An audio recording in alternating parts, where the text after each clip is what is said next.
The US is showing a determined will to provide massive support to the point where it is said that virtually all US capabilities are being poured into support for Ukraine. CNN reported that, in a nutshell, this has been based on the judgment that the Ukraine war, which has been going on for 3 months, has entered a decisive moment. In this regard, it was quite persuasive that President Biden said in his April 28th address that the cost of this fight is not cheap, but yielding to Russia will cost more.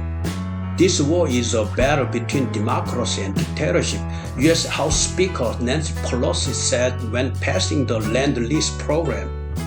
Today, our task is the same. The people of Ukraine are fighting for us all. These statements emphasize the need for assistance to Ukraine.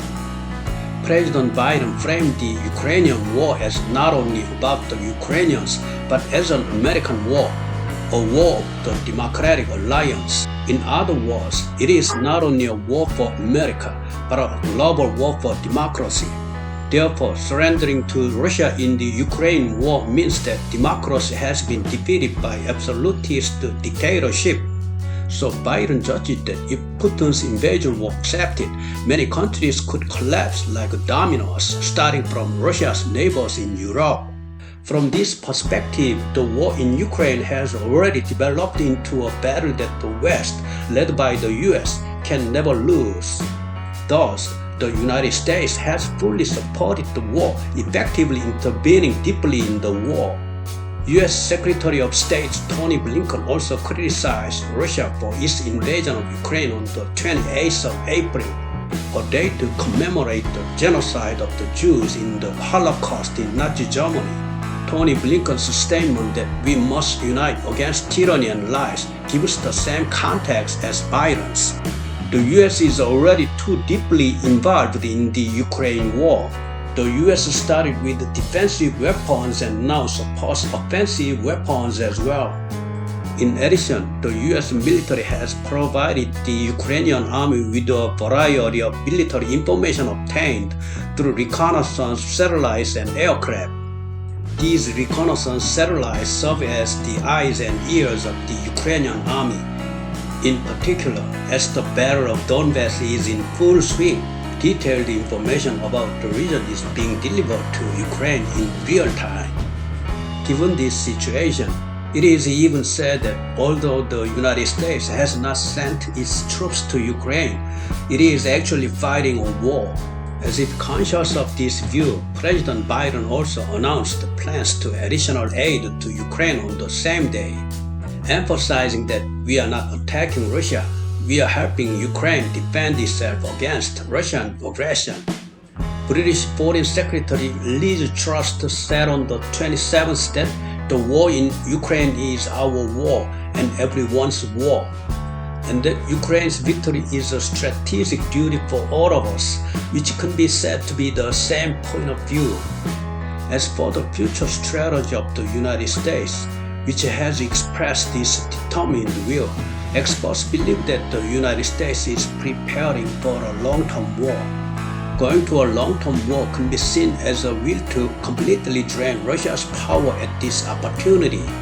This means that Russia will completely lose its economic or military capability this time, so that it will never again provoke its neighbors.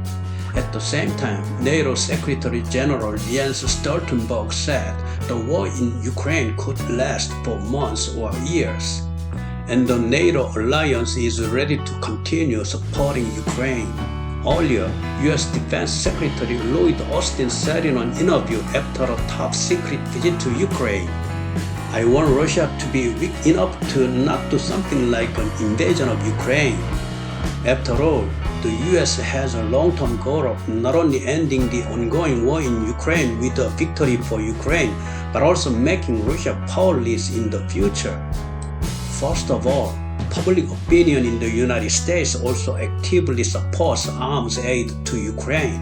Reuters conducted a poll on the 26th with Ipsos, a polling agency. The survey reported that 73% of respondents said they supported arms aid to Ukraine. American support for Ukrainian armed support is the highest since Russia invaded Ukraine on February 24th. Reuters reported that the majority of the bipartisan respondents were in favor of U.S. sanctions on Russia and said they would choose a candidate who will support military aid to Ukraine in the midterm election in November. In this way, it can be said that even Americans are fully united by the Ukraine war and are actively responding to Russia. In this respect, it can be said that Russia's Putin made a big mistake. First of all, he took Ukraine too lightly, and also too optimistically foresaw the aspiration of the Western camps, including the United States, for liberal democracy. Russia's Putin will now surely pay a price for such a mistake, and the economic pain will be passed on to the innocent Russian people. Russia will be completely lost as a country in a situation from which it is impossible to recover.